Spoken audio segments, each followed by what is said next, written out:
বাংলাদেশ ফুটবলে একটা চরিত্র আছে যাকে নিয়ে কিছুদিন আগে অনেক আলোচনা হয়েছে, সেটা হচ্ছে সোহেল রানা। এখন নিশ্চিতভাবে আলোচনা হবে, কারণ গোল করেছেন।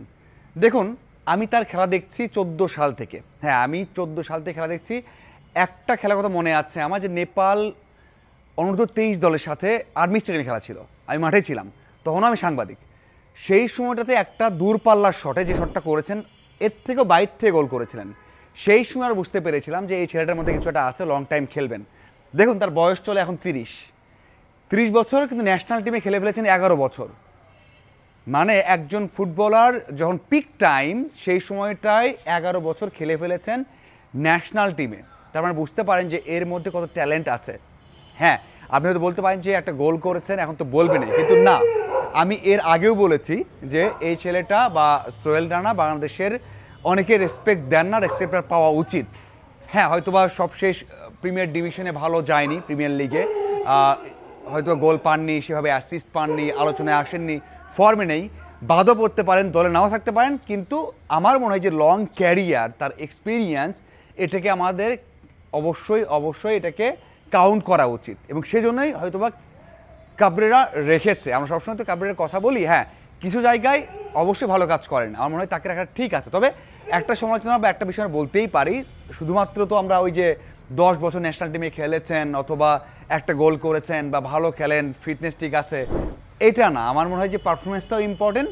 সেটা নিয়েই গেল কয়েকদিন বা কয়েকটা মাস আলোচনা হয়েছে যে তার জায়গায় নতুন কাউকে সুযোগ দেওয়া যায় কিনা, অথবা এই যে জামাল ভুঁইয়াকে নিয়ে কথা হচ্ছে, জামাল ভুঁইয়া বাদ পড়তে পারেন, সেখানে সামির সোম আসতে পারেন, মিডফিল্ড পজিশনেই তো খেলছেন।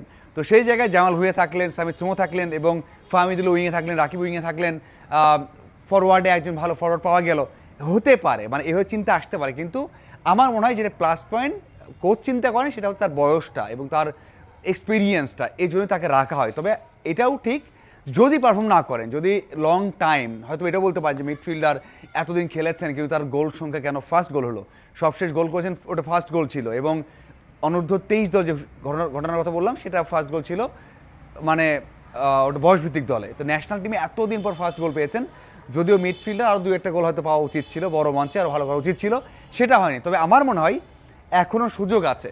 30 বছর বয়স, এখনও 2 থেকে 3 বছর, আমি বলবো না যে 5 বছর, 2 থেকে 3 বছর বেস্ট পাওয়া যেতে পারে, যদি সোহেল নিজে আর একটু সচেতন হন তার তার পারফরমেন্সের প্রতি, তার পাসের প্রতি। যেটা আমরা দেখেছি লাস্ট ম্যাচেও কিছু বল লুজ করেছেন, কিছু জায়গায় মনে হচ্ছে ট্যাকল করতে পারতেন, চেস করতে পারতেন, যেগুলো বল বাংলাদেশ ভুটান যেগুলো অ্যাটাক করছিলেন সেটা হয়তো একটু ব্যাক থেকে চেস করতে পারতেন, সে কাজগুলো করেননি।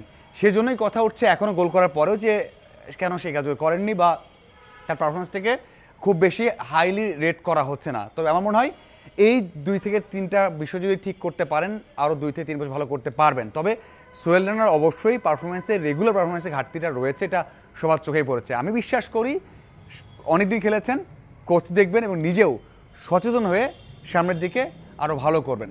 ধন্যবাদ সবাইকে সাথে থাকার জন্য।